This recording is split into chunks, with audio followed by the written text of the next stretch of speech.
Hello. Hello. So this is definitely our first time doing this. Yeah. So I probably shouldn't reuse the bad puns from the first time. I thought they were great. We talked about 90s animated shows. We did. We had a lot of fun. Talked about Lenny Kravitz. Parents just don't understand. Right. There was some good content in there. Fresh Prince. Which was technically 80s, we found out. Yeah. Talked about Lisa Bonet. Talked about the year you were born. 1988, baby. Yep. Good stuff. BB. Good well, you missed all of it, and now it's gone forever. So gone forever. Where I think we mentioned that Pinky and the Brain was a brilliant program. Yes, and that the Batman animated series was iconic. Yes. So you missed all that, folks. And if you watch just a clip of an animated show from the 90s, or really any time, it's probably going to seem very weird to you. But with that being said, don't watch Quest for Camelot. That's my PSA. How can you say that without actually having seen it? I not only did I watch the clips, I also read the IMDb plot, the summary of the story. Not interesting. Do the same thing for Anastasia. I will. See what they say there. And take a look at the Rotten Tomatoes rating for both of them. See how I will. And I think we'll find that neither of them probably do Quest great. for Camelot probably isn't even on Rotten Tomatoes. Anyhow, they were both playing pretty constantly in my home, and as a parent, you are influenced by your children, and your children are influenced by you. And I don't know what that says about my children and their tastes in music and entertainment, and the fact that my daughter is really into musicals, and all of my kids memorize things. Quest for Camelot gets 45%. Remember that. Higher as usual in the audience score. So that's how most things tend to go, it seems. Anastasia. Except for some really weird artsy things, we'll get a great critic score on there. Ha! 86%. Much better than I expected, actually. So. Certified Fresh. Certified Fresh. Which was my nickname in high school. Of course it was. Fresh Prince. Of course it was. So we had a little technical difficulty situation. So we have recorded almost a full podcast already today. The video froze. And then in our highly secure studio here at Real Life, we had a breach. Somebody walked in the middle of the recording. It wasn't in the middle. It wasn't the middle. It wasn't the middle. We had 4 minutes. And we couldn't edit the audio. It was something. So here we are. Here we are. So if we're a little out of it this time, more so than usual, apologies. That would take some doing, wouldn't it? You'll also note that the video is slightly, well, I guess maybe for you guys it'd be to the right. It's definitely at an angle. But that's okay. We're trying something new. I think it makes my face large. Makes you like a prominent chin. That's intelligent, right? That's what the beard is for, is a prominent chin, because I have no chin otherwise. I have no chin either. So my mom and my sister always made fun of me about that. The man with no chin. That was my nickname in high school. I'm the only person I've ever met in my life that had this when I had all my orthodontal work in high school or whatever. I had braces and headgear like everybody, but I also had something called a lip bumper. Ever tell you about that? No. It was after I got I don't think I've heard this story before. It was after I got my bottom braces off. They left the back two connector things in, and it was just a metal U-shaped bar around my bottom teeth, and they call it a lip bumper. And to this day, I don't know what it was for, but I had it on there for a year. Bumping your lip? I don't know. Like the bumper on your car? I don't know. What was I bumping my lip against? I have a friend who's a pastor in Florida who was discussing with me the increasing significance of the pulpit bumper. I don't know what that is. It's that middle section of your body that increases as you get older and bumps against the pulpit while you preach. And that's important? Well, it's significant. Or problematic. I don't know if it's important, but it is increasing in its significance. So. Well. Yeah, so that's... Why are we podcasting again? What are we doing? Talking about It's really important that we figure out why we're doing this stuff and things before we do it. Like parenting, understanding what you're building. You want to be a parent who does understand. That's right. And not understand your children as much as understand what your job is in the first place. And realistically, most of us understand our children, but hit the so table. Angry about understand our children better than our children understand us, because True. We've been children and they haven't been parents, which is, I guess, one of the things that makes this series kind of important for people at any number of different points in life, if you're not a parent and so on, because we are all affected by this. And so whether this is preparing us for parenting or helping us understand our parents, seeing, why we are the way we are. When we understand our parents, I wonder that about myself constantly. Why am I the way that I then we can understand what shaped us and how we might shape our own children or others who are around us. So anyway, as we were talking about this on Sunday, we were looking at kind of the backdrop the week before as we looked at Psalm 127. We were talking about the idea that unless the Lord builds a house, it's a worthless, fruitless, empty, vain effort. And so we want to be on board with what God is doing rather than trying to Christianize our own version of stuff where we do what we want to do and then try to say this is God's thing. We don't know what God's thing actually is. So this week, as we were talking about parenting, we're looking at what kind of a home God actually is calling us to. What is the primary job of parents? And it's not all of the things that we turn it into or all of the nebulous and worthless ideas that we hear about. I mean, this is why we have parents who are, I don't even know if I can honestly call them parents in clear conscience. They are progenitors, but that doesn't mean that they're raising their children necessarily, who are encouraging the non-binary understanding of gender to their 4 and 5-year-olds, and going along with whatever whim comes into my child's head. Right. Children are full of whims, that's again, Proverbs 22:15, folly is bound up in the heart of a child. And the point being, is the second half of the verse relates, it's a parent's job not to just ride with the folly that kids do stupid stuff, but to drive that out, to discipline that out of a child. Stop trying to play with the fish in the middle of the living room. Stop playing frisbee with the good china. We don't let kids do stupid stuff. Why do we think it's okay when their physical, emotional, and spiritual well-being is at stake to just say, oh, well, I think maybe they have a better understanding of their gender than I do at 5 years old or 8 years old or whatever. Speaking to that, the TikTok Wisdom Returns for 2022. So much. There was this, I want to say either preschool or kindergarten teacher on TikTok, and she was talking about how she is in the LGBTQ community, and she talks to her students about that and encourages them to be what they want to be. And a lot of other members of the LGBT community have gotten on there in response to her, and they've actually said, you don't do that. These are children, and they don't have the ability yet to they shouldn't be thinking about those things. That is pushing an agenda. You have, and so at the same time, some of those same folks who would be telling her not to push her agenda would also be saying, as parents, we should not be pushing the traditional things I get that. as well. Right, absolutely. So I disagree with that premise, even though I agree with that specific conclusion. Right. The thing is, though, at that age, my son is in preschool. He's 4 years old. I know his teacher, and I know he's not going to do things like that. But that is the kind of stuff from such an early age that is being given to these children in the world, which to me makes it even more important. And we talked about this, and I was going to say the last podcast, but about 20 minutes ago. The last attempt at a podcast. We have such a short window of time as parents, when you really think about it, to influence our children in the right way, and to have this impact on them. And when they're in the home and you're just doing things, you're going through everyday life, you don't feel like you have these opportunities, but you do. And again, you mentioned this before, whether you're walking the dog or cooking something together or cleaning something, those are opportunities that we don't often take. All of life becomes a teachable moment. I'm super guilty of that because I don't do that, and I need to, because I'm realizing more and more that my time with my child is very limited. Right.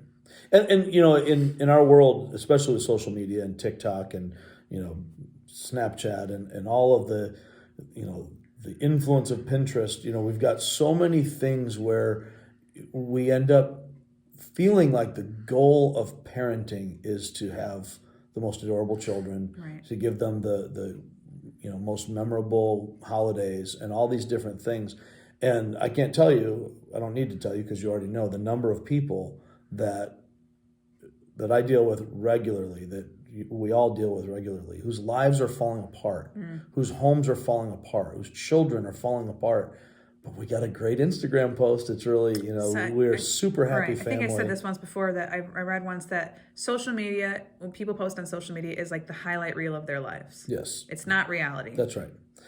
When I was coaching football, I would, at Michigan Lutheran, I put together highlight films for each of our games. So we had our game film, and then I had a highlight film just to try to, have some fun with it. And so we put it together, and man, we had some really good highlight films on games that we got beat by 40 points. Right.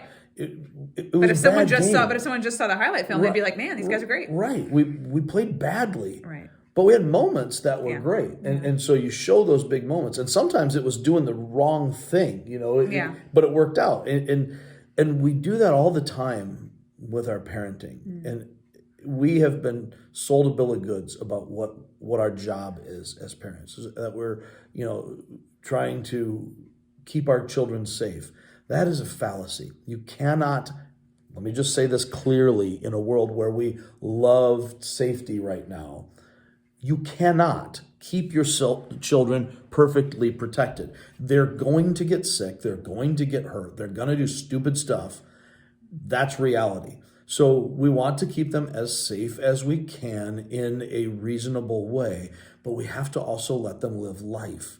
And we have to let ourselves live life. If we continually try to bubble wrap our children, we're going to end up miserable. Right. Our children are going to end up miserable. And resentful. And when they get into real life situations where they are not protected, they don't have the bumper rails up, so to speak. The lip bumper. Then they're not going to know how to process that. They're not going to be equipped to handle life. Yeah, our job is not to keep them from ever having contact with the outside world. Right. But it is to keep them from becoming part of that world. To not, of your world? Yes, I had it in my head and I tried not to say it, and here we are anyway. But I tried. I did try to say it. No regrets. So I'm just thinking of they don't reprimand their daughters. Thinking of my cold hands in the first podcast attempt, but when I was going to make that Frozen pun, but I was already going to make re-reference Finding Nemo, even though I said it last week about where she said, "Well, you can't not let anything happen to him because then nothing would ever happen to him." That's exactly right. But that's wisdom from Dory, and that's very true. And when you decide that you can't make a Frozen pun, what do you have to do? Make a Little Mermaid pun. Or let it go. Oh, sorry. I was trying so hard to set you up. Really we've already been through this already. Listen. It's been a day. We're already ready already. But anyway, so we don't prepare, it makes us worse. I just now realized that our camera is set up on a box of tin of Altoid. Yes, we are professionalism. I should take a picture of behind the scenes. There's so much professionalism going on here. To be fair, we've already done this one. We're a little podcast slap happy. Yee. Here, Anyway. So we looked at Deuteronomy 6 because Moses, as he's dealing with it, ought to be. One. I mean, it's better than Numbers. Fantastic stuff. But as Moses is. He's brought the people back out of the wilderness. God has. Moses has been the leader that God appointed. And, we know the story of them coming out of Israel. They get to the promised land almost immediately. And God says, here it is. Boom. And they say, oh, gosh, that seems hard. There's giants. It's hard. And God says, well, let's see if we can't fix this situation by giving you a time out in the wilderness for 40 years. So that generation passes away. Now they're back on the threshold of the promised land. And Moses gives them this reminder, this second giving of the law. And after recounting for the people what God has done, he's He's putting them in a situation where they're going in, and he's reminding them, this is who you need to be. These are the kind of people that we need to be. And not just the kind of people we need to be. This is the God to whom we belong. And our entire being hinges on that. And so this is the reality that all of us were created for, but sin separates us from it. So we can't, none of us can live out our purpose apart from a relationship with God, because a relationship with God is our purpose. And we can't do that on our terms. We have to do that on his terms. So Moses, as he's giving this reminder of the commands of God to the people in verses 4 through 9, a familiar passage here for many of us, he says this: "Hear, O Israel, the Lord our God, the Lord is one. Love the Lord your God with all your heart and with all your soul and with all your strength. These commandments that I give to you are to be upon your hearts. Impress them on your children. Talk about them when you sit at home, when you walk along the road, when you lie down and when you get up. Tie them as symbols on your hands and bind them on your foreheads. Write them on the door frames, write them on the door frames of your houses and on your gates." So what he's saying here as he's working through this, he's giving them instructions on God's expectations, on how to build the nation, not the nation building part of it, but how to be the people of God. And in this nutshell, he's already re-given them the 10 commandments. He's going to give them more instructions as they go forward. But he's given this basic instruction, this central piece that we need to be the people of God. We need to raise our children to understand who God is, to love God, to be the people of God, so that they can pass that on and teach their children who God is and to be the people of God. And so with that in mind, it ties into parenting really well, even though the passage is broader than that. It's not specifically about parenting, but it involves parenting, speaking to everyone, parents and non-parents. And he's saying we need to pass these things on to the next generation. We need the reality of God to be so connected and interwoven with the realities of our everyday life and our experience that we can't separate it in our mind. We obey God, and that's how we live our lives. And every part of our life is seen through that lens. It's filtered through that. And so that naturally flows into how we raise our children, so that we raise our children with God as just normal, not a Sunday morning, not a Sabbath thing, where we go to church, we go to Sunday school, and that's the last time we pray together, and that's the last time we open our Bible, and we go. Maybe we take our kids to a kids church or an Awana program or some kind of thing. And, we let the professional ministers, teach them. And those Sunday school teachers, they get to teach them. And all these, trained people. But that's the opposite of what God is saying. The primary responsibility for the discipleship of our children lies with us as parents. The primary goal of parenting is to raise fully formed lovers of God. That's our job. If we get everything else wrong, my children end up not having a proper education. Right. They speak like me. Maybe I don't know. They never play on a sports team, or they don't know how to play music, or whatever you come up with. I let them watch too much TV. I don't let them watch any TV. All the details of life.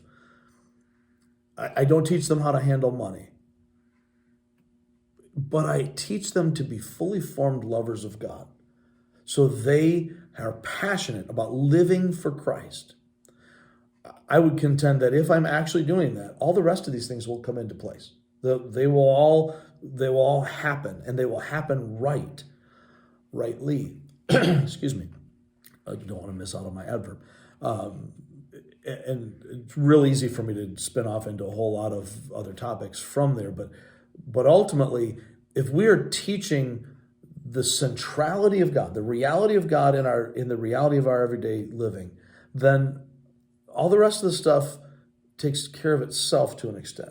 I want excellence in my life for the glory of God. And this actually is what happened in many ways following the great Protestant Reformation in the 1600s, is what we know now as the Protestant work ethic and some of the different things that said you don't have to be clergy to honor God with your vocation. If if you're the plowman or a lawyer or a tinsmith, whatever it is that you do it all for the glory of God. Do it excellently for the glory of God. So if we are teaching our children, if we're discipling them and teaching them the ways of God, teaching them to fear God, to understand Him as He is, as He's revealed Himself, and this is the primary purpose of our living, is then to honor Him with everything that we do. Well, then all the rest of it's going to come out. Not to use Tim Tebow too often as an example, but I'm still a fan after all these, and I'm more of a fan now that he's not playing ball, because ball's great. Does he commentate? He does still, I think, do some of that, but mostly what he does is he impacts people's lives for Christ. His Night to Shine thing that he does for special needs. He's got his own foundation, people. right? He does, yeah. He has worked really hard to take the money that he made from football and everything else, and from his books and all the different things that he's been blessed to do, and put that into a way to honor God, to glorify God and have an impact. Whether he ever played football or plays football, doesn't matter, because his parents raised him to see Christ as central to everything. So if he had been a janitor at the local high school, it would have been the same approach. Would it have been a smaller scale? Of course, because it's not NFL money at the local high school. But it wouldn't matter. He was going to be shaping people's lives for Christ, doing everything that he can to influence others. And for us as parents, this is what we want to be passing on to our children, is when we do life God's way, it's much bigger than that moment in life, but that moment in life is much easier to handle. God provides, God protects. When we're doing it His way, and He blesses the project, whether it's building a home, whether it is my career, or whatever else it is, when I give it to Him, He blesses it and makes it right for His glory, for our good and His glory. The hardship becomes that. So in teaching our children, and really just taking it from what Moses said here in Deuteronomy 6, there were 5 points that came out from that. And as we kind of walk through that, the first thing that he says in the Shema here is, "Hear, O Israel, the Lord our God, the Lord is one." We see this idea that we are to embrace the Lord on His terms. We don't, classify God as a world religion. That there's there's God, and there's all these other gods that other people, and all religions are trying to do the same thing. No, that's not it. God is not religion. God is reality. He is, not it is. It's not the Force from Star Wars, but God is the eternally existent one. And if He is the creator of all things, the designer of all things, then we need to be on board with what He is expecting. He is the final judge of all things. Therefore, His commands matter. And that's what Moses is reminding them of. Our job as humans is to embrace the Lord on His terms. But because we don't, and our flesh makes us hostile to God and incapable of repentance apart from Him breaking in, then God calls out a special people from the human race. And He did that with Israel to prefigure His cosmic role that will happen in reality when Christ returns. He does that with the church in calling us out from the world, from all nations, from Jew and Gentile alike. We are called out in Christ, but we have to do all of these things by knowing who God is and embracing Him, by understanding this isn't about what I want. It's not the God I believe in, and my God wouldn't do that. Right. God is God. God does what God does. He is sovereign, He is omnipotent, He is omniscient, and therefore when God says do it, it's not really a question. It's either rebellion and condemnation or faith leading to obedience. So we embrace the Lord on His terms. The second thing He says in verse 2 is that we love the Lord with our whole being. You love the Lord your God with all your heart and soul and strength. And before we ever get to parenting, these are the things we have to do. We have to embrace God for who he is on his terms. We need to love him with our whole being, commit ourselves to him, value what God values, prioritize him above everything else, so that God is the driving motivator in everything that I do. Not, well, I'm going to fit church things in around the rest of my schedule. I got God, but Sunday morning's not really that big of a deal. Church isn't that big of a deal, except for the fact that God says it is. And so when God says, don't forsake the assembling together of yourselves, when God couches everything in body language, that just reminded me of Little Mermaid again. Underestimate the importance. In this body life, he speaks to his people both corporately and individually, and he always has, from Adam and Eve in the family unit to Israel, coming out of Abram's family unit or Abraham's family unit to the church, and still continuing to use family language to convey himself. He speaks to us in this corporate setting, and we need to recognize that if we're going to prioritize God, if we're going to love him with our whole being, then church life isn't something we add on. It is our life. This is the center of what we do. So we embrace the Lord on his terms. Love the Lord with your whole being.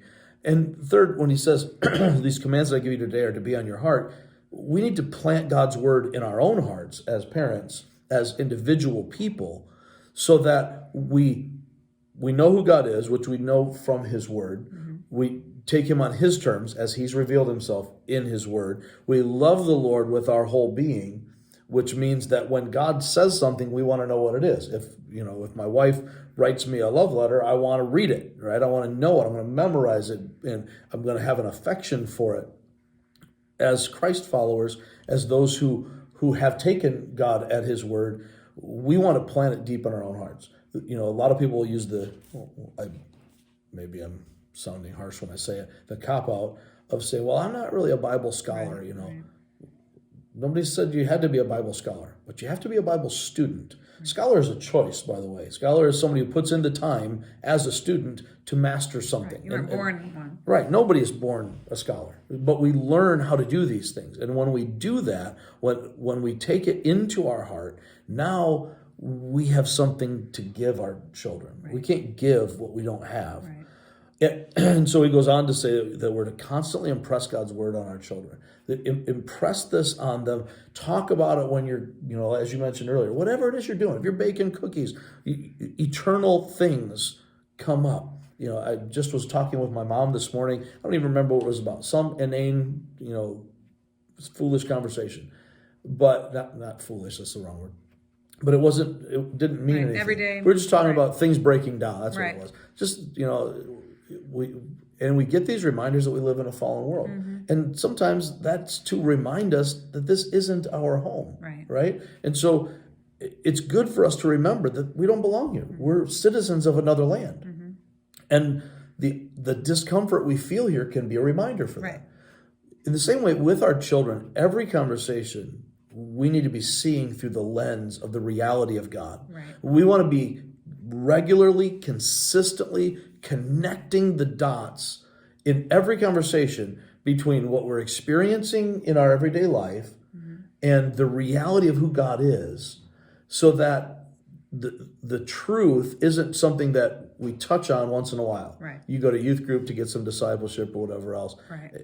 It's a constant living, which is why he ends with the idea of the